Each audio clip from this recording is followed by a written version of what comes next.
Hello students, in our today's lecture we are going to cover three main topics. First one is a selection of heat exchanger. What are the criteria for the selection of heat exchanger? Second one is overall heat transfer coefficient, which is denoted by U. And at last, application of heat exchanger. So let's start with the selection of heat exchanger. So there are some basic criteria for heat exchanger selection from various available types as follows. First, the heat exchanger must satisfy the process specification. Then it must be able to function properly to the next scheduled shutdown of the plant for the maintenance. The heat exchanger must withstand the service condition of the plant environment. It must also resist corrosion so that minimum fouling. The heat exchanger should also resist fouling.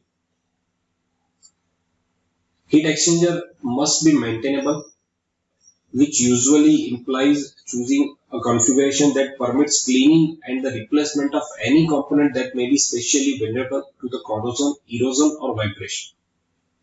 It should be cost effective also. So these are, and the installed operating and maintenance cost includes the loss of production due to the exchanger unavailability must be calculated, and the exchanger should cost as little as possible. So these are some basic criteria for the selection of any heat exchanger. Now our second and most important topic is overall heat transfer coefficient. We have already learned this overall heat transfer coefficient in our heat transfer subject in conduction chapter. In conduction chapter, we have started with the first theory, which is conduction through a plane wall, in which we have take this example. Suppose we have one wall whose one side temperature is T1, which is higher than the other side temperature of the wall, which is T2. Here T1 is greater than T2.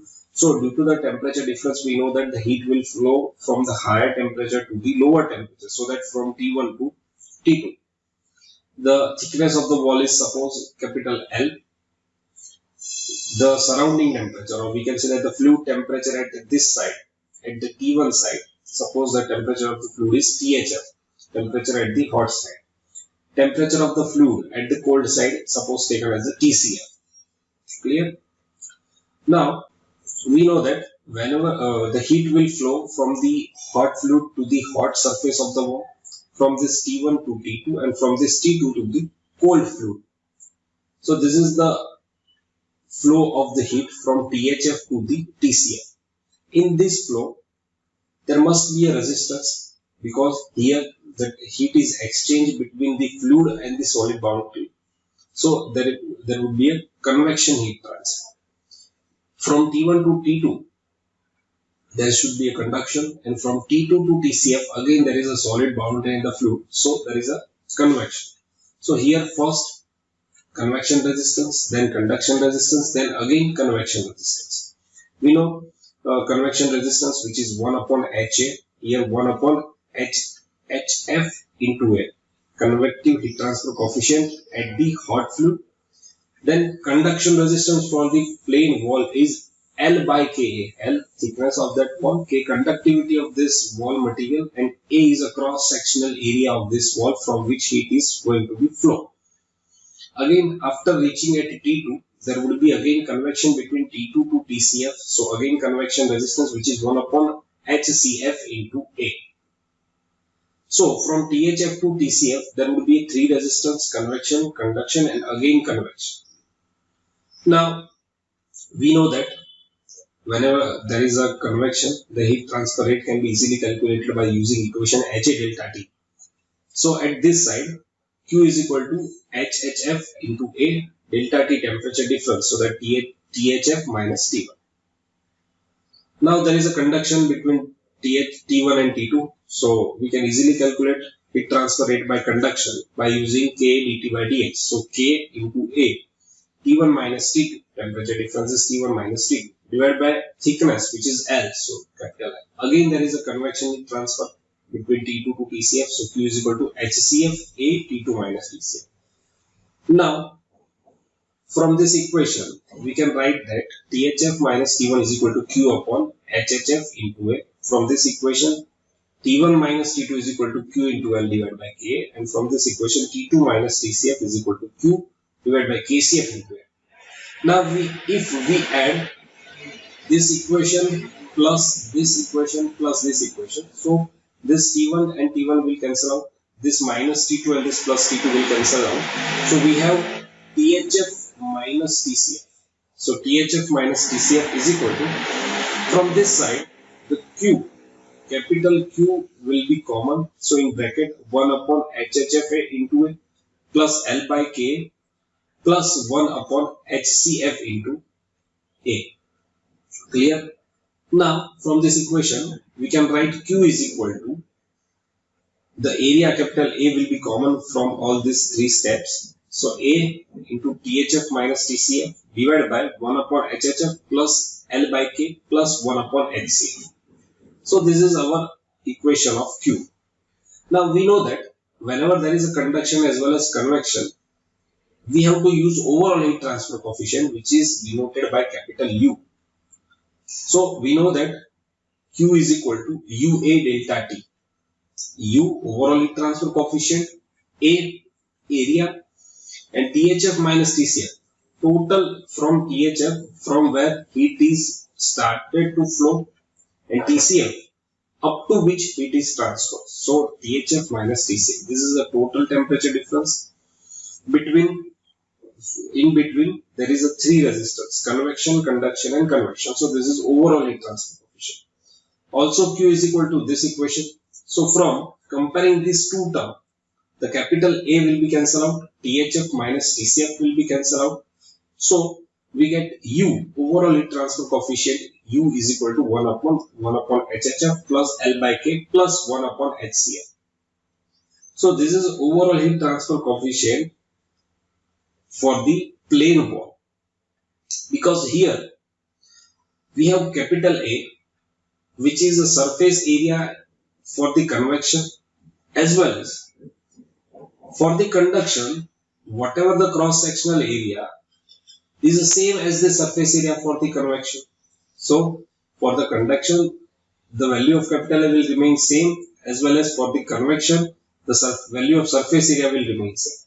So here in case of plane wall, there is only one equation for the overall heat transfer coefficient, which is 1 upon HHF plus L by K plus 1 upon HCF.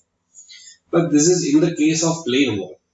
Now we have tube, or we can say that the pipe in case of heat exchanger. So in the case of heat exchanger, the equation of overall heat transfer coefficient may be little bit differ as compared to the wall. So you can see that in our heat exchanger, we know that we have two fluids, hot fluid and cold fluid, flowing from the different pipes. So here we can see that if we zoom out this portion, there is at this side, this is a hot fluid, suppose as at a temperature of Ti. Between two fluids there is a pipe, there is a wall of some thickness, and at the another side there would be a cold fluid, suppose at a temperature of T. So the heat will flow from the hot fluid to the cold fluid, from the Ti to To. So first we know that the hot fluid give heat to this surface, inner surface of the wall. So there is a heat exchange between the fluid and the solid boundary. So it could be by convection mode. Then there is a flow of heat from inside the wall or inside the thickness of the pipe. So there will be a conduction. And again, after reaching at the outer surface of the wall, outer surface of the pipe, it will flow to the cold fluid, again by the convection mode. So there would be a three resistance: convection, conduction, and again convection. Convection resistance was this portion. Suppose Hi is a convective heat transfer coefficient for the hot fluid, and Ho is a convective heat transfer coefficient for the cold fluid. Ai is a inner surface area and Ao is a outer surface area, because the diameter from this center point, diameter of the inner pipe or diameter for the outer pipe is differ. So that Ai and Ao is differ for the pipe, for the heat exchanger. In a plane wall, the surface, whatever surface area we have taken in for the convection, the same surface area, area becomes cross-sectional area for the conduction. But in this case, the inner area is AI and the outer area is AO, which are different. So the first resistance is convection resistance, which could be 1 upon HI/AI. Then there is a conduction resistance of the wall, and then again convection resistance, which would be 1 upon HO into AO. Okay. So now the total resistance from PI to PO will be RI plus R wall plus RO is equal to 1 upon HI/AI plus ln DO upon DI upon 2 pi KL plus 1 upon HOA. This is the resistance equation of the resistance whenever there is a conduction in cylinder. We have already derived this equation in our previous semester subject heat transfer. Okay. Now we know that the AO is the inner AI is the inner surface area, which is pi dl, and AO is the outer surface area, which is pi dl. Pi dol, this is pi dil, inner diameter and outer diameter. Now in the analysis of heat exchanger, it is convenient to combine all the thermal resistance in the path of the heat flow from the hot fluid to the cold fluid one into a single resistance R. Here there are three resistance: convection resistance, then conduction resistance, then again convection resistance. So we know that the standard equation for the heat transfer rate is Q is equal to delta T, which is temperature difference divided by summation of R, the temperature, the resistance between that delta T. Also Q is equal to UA delta T.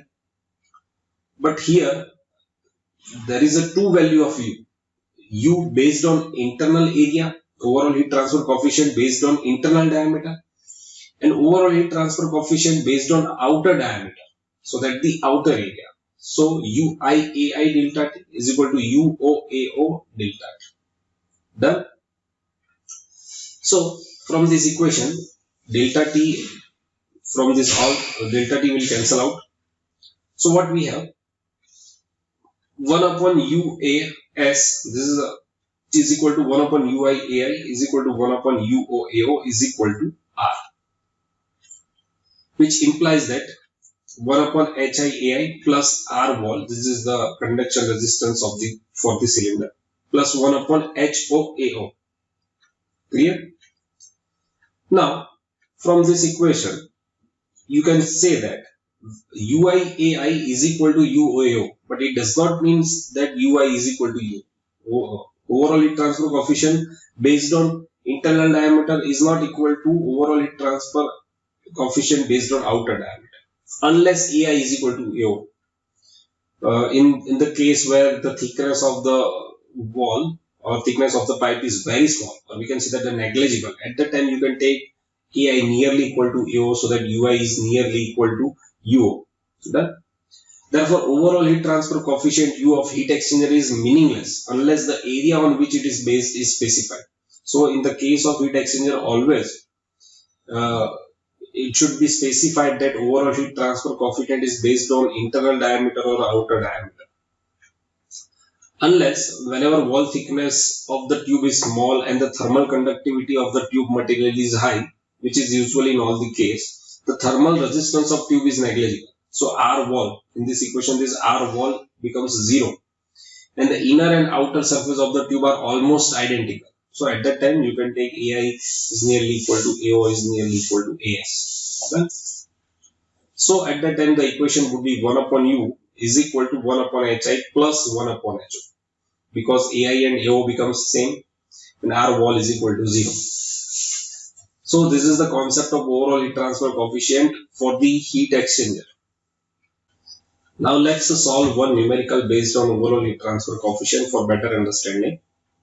The following data is related to a parallel flow heat exchanger in which air is heated by hot exhaust gases. The heat transferred per hour is 155,450 kilojoule, which is value of Q.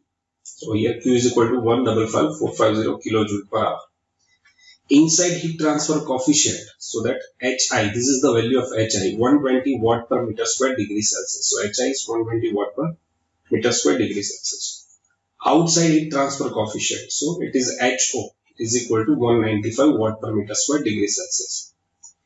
Inlet and outlet temperature of hot fluid are 450 and 250 degrees Celsius. So it is TH1 and TH2, which is 450 and 250 degrees Celsius. Inlet and outlet temperature of cold fluid are 60 and 120. So TC1 and TC2 are 60 degree and 120 degrees Celsius. Inside and outside diameter of the tube are 50 mm and 60 mm. So DI and DO are 50 and 60. Now calculate the length of the tube required for the necessary heat transfer to occur. So we have to find out a necessary length, capital L. Here we can easily calculate logarithmic mean temperature difference, because we know all the four temperature TH1, TH2, TC1, TC2. So we know the equation of LMTD for the parallel flow heat exchanger which we have derived in our heat transfer subject. So for parallel flow heat exchanger or counter flow heat exchanger, the equation is same. Theta m is equal to theta 1 minus theta 2 upon ln theta 1 by theta 2. But for parallel flow heat exchanger, theta 1 is TH1 minus TC1 and theta 2 is TH2 minus TC2. So we have the value of all the four temperatures. So by putting the value, we will get theta m is equal to 236.66 degrees Celsius. This is the value of theta m. Now, from the previous slide, we know the equation. Overall heat transfer based on outer diameter. So for outer diameter, the equation would be 1 upon UOAO is equal to 1 upon HIAI plus R wall plus 1 upon HOAO. Here there is in our question the radius or the diameter is not mentioned, so we can assume the thickness is very small, so that the resistance provided by conduction resistance provided by the pipe is very negligible, so that the value of R wall can be taken as a 0. So 1 upon UO is equal to AO upon AI into 1 upon HI plus 1 upon HO. Okay. Multiply by AO. Okay. So here we know that for AO we can write pi dl, and for AI pi dl, DO, or we can say that RO by RI. We have the value of HI and HO. We know the value of HI and HO. The radius, okay, the radius is also given in question. Yes, the inside and outside diameter is given 50 mm and 60 mm. So here we can see that the thickness of the tube, thickness of the pipe is very small. So we can ignore the resistance for the conduction, so that R wall is equal to 0. Putting the value of RO, RI, HI, HO, we will get value of UO. So now from the equation UA theta m, in which we have to take UO, because we have calculated heat transfer based on the outer diameter. So we know the value of UO, the area, the total surface area is pi dOL. In this pi dl, the diameter should be outer diameter. So in this equation, the L is unknown, Q is already given in question, UO, we have just calculated the value of UO. Theta m, we have also calculated the value of theta m. So by putting all the value, we will get the length of the heat exchanger, which is going to be 14.65. The length of the pipe is 14.65 meter. Now at last, applications of heat exchanger. So there are so many applications of heat exchanger, or we can say that the device which is used to transfer heat between the two fluids which are at a different temperature. This is the tree which shows the different application in different area, like national defense, household, air conditioner, aircraft, hot water tank, amplifier, converter, oil cooling, radiator, car cooling, transportation, PC, electronics, cooling tower, industries, geothermal energy, freezing and air conditioning, electricity, heat engine. So these are the applications of the heat exchangers. So in this lecture, we have studied different specification or selection criteria for the heat exchanger. Second most important topic, overall heat transfer coefficient for the heat exchanger. And at last, different applications for the heat exchanger. So that's it for today. Thank you so much.